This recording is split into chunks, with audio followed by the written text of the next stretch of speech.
Hello, my name is Noel Galang, and these are my reflections. So my lesson could have been a lot better in terms of originality and teaching strategies. Most of the time it was a Simon Says lesson where the students follows my lead. I could have added more teaching strategies. One thing that hurt my lesson is that I basically taught my lesson to the camera. It would have been more beneficial if I taught this lesson to an actual person. In making origami, one of the most important factors of learning how to fold an object is the skill level. The skill level can be the determining factor of someone being able to fold flowers or a paper ball. Fortunately, this lesson can cater to both ends of the spectrum. An advanced learner may have folded a paper airplane before, however, there are many different paper planes one can make.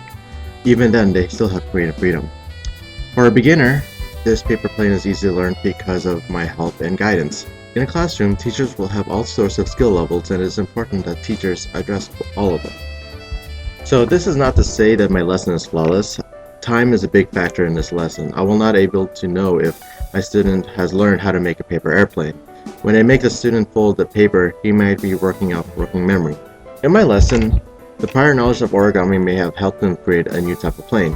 When he learned how to create my plane, he may have learned new origami skills such as different techniques, different ways of folding the plane, or different perspectives on how a plane is made. These skills could be translated to future origami projects, such as whether he decides to make a flower, a plane, or even a bird. In the future, I might show them reasons why I decided to make a certain fold, such as if I decide to fold this paper in half, it might make my paper plane a little bit more symmetrical. I might make connections between my paper airplane and the real-life airplane, such as this is the nose of the airplane, and these are the wings of the airplane, and this is the body of the airplane, and show them how the different connections allows me to make this type of airplane. I might ask them why this type of airplane might not fly, or why this flies better. I'm going to show them the different connections. In my experience, I have often learned by observing others.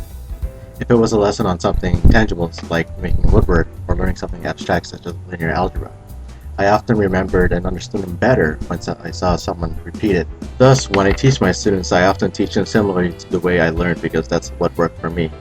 When I learned the theoretical perspectives of social cognitive and social cultural, it reminded me of my strategies and how often I use them in my teaching without even knowing what I'm using.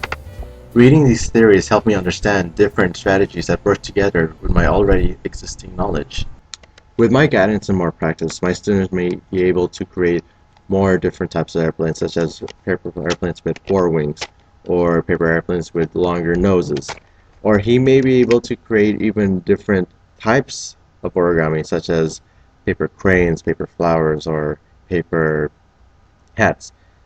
With more time and practice, the skills of my student may soar. Thank you very much for watching my video, and have a great day. What you're about to see is the ending screen.